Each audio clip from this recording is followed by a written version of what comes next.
Well, we get this massive kick out, right? Eases in for us and then shoots past the camera. Just love how push that is. We're using stretch on that leg. That leg is dislocated probably. It just looks like it's bent up a little too much for it to still be intact, but it works great for this idea. Not only is this stretching, but those arms are fully like locked out. Her face is stretching. So we very clearly have squash and stretch built into those two poses. Very impactful. And I love how the arc on this goes like so to kind of go with her turn.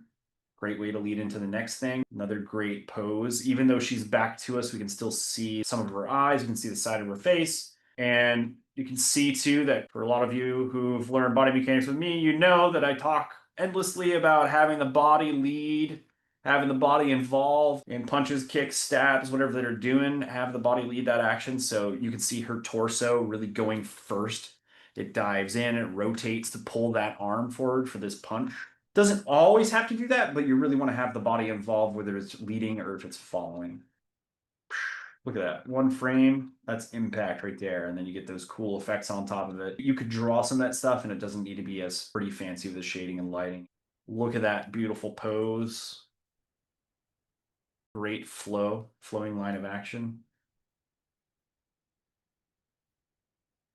Here you're getting more of that arm kind of going at the same time as the body, and the body hasn't finished coming through, but that's because she's got this second strike where it follows through. Get that bounce up down while holding this pose is very fun. She's just got that little bit of overlap this way with her spine, and mainly that ball bounce on her hip.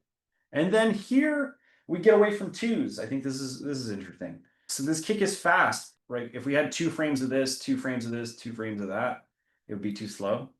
So it's on ones to zip by a little bit faster. It makes her zippier too. And then 1 frame to get to there. Another very cool pose. So much fun, right? I love how this wraps up for her as well. That twirl. Something else you could overcomplicate. You might be thinking about all this fancy stuff you got to do with the wrist, the arm, and whatever, or you could just spin the dagger and no one will ever notice. You just kind of move the fingers and have it look like she's really manipulating all of that perfectly. Look how they're bending the handle on this to have this flow and like a wavy pattern as well. Very nice rhythmically, right? After hanging there, spinning that dagger, you get that very fast 1, 2 frames for this dagger throw. And then she comes in.